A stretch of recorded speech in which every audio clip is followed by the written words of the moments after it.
Entrepreneurs are persistently described as resilient, but what this resilience means is not entirely clear. Resilience is a ubiquitous term that is applied to many domains.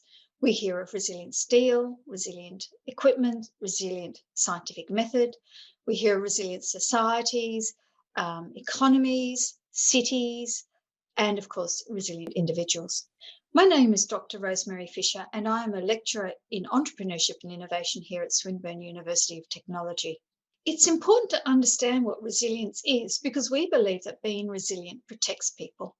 So if we know what resilience is, we can develop programs and activities to intervene to help people build their resilience and cope well and function well in the face of difficult circumstances. Individual level resilience is defined as the ability to adapt in the face of trauma, adversity, tragedy, or significant ongoing stresses. More commonly, resilience is understood as the ability to cope and to function effectively in the face of stress. So resilience is particularly important in entrepreneurship because entrepreneurship is a domain that is characterized by stress, by difficulty, by challenge, by uncertainty, and sometimes even by trauma.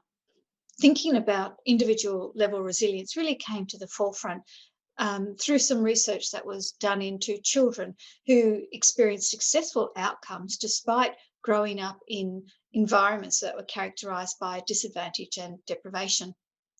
What the researchers found was that these children developed positive coping patterns, and they all had a combination of both risk factors and protective factors.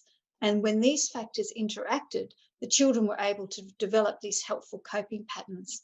When I interviewed 10 successful Australian entrepreneurs, I was very surprised to hear them describe their childhood in terms of having the presence of these risk and protective factors.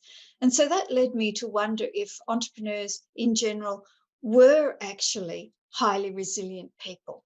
So I used the Connor-Davidson resilience scale, which is a well-accepted measure of resilience, to find out whether or not Australian entrepreneurs were more resilient than non-entrepreneurs, and 215 founding entrepreneurs filled it in. And what I found was that entrepreneurs did indeed score much more highly on this resilient measure on average than did non-entrepreneurs. And in fact, my sample, 100% of them scored much more highly than non-entrepreneurs did on average. And the other thing I found out was that there were two particular factors of resilience that characterized entrepreneurs in this sample. They were both hardy and persistent.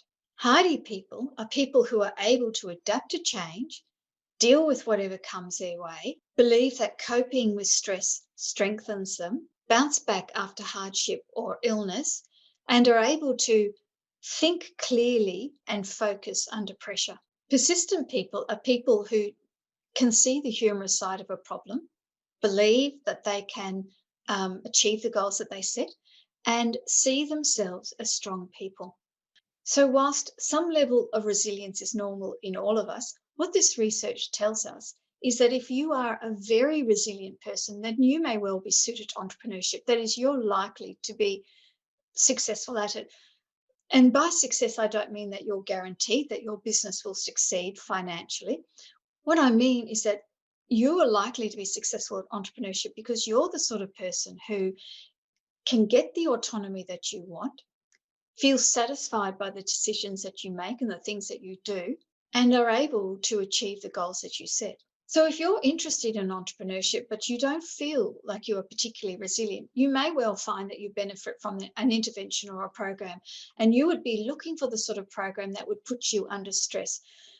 Because those sorts of programs help you develop your self-confidence or your self-efficacy, as we call it, and they help you manage your emotions and your cognitions when you're under pressure. So you would be thinking of doing something like something that you find stressful, something like a rock climbing course or learning how to speak in public. These are the sorts of experiences that will help you build your resilience.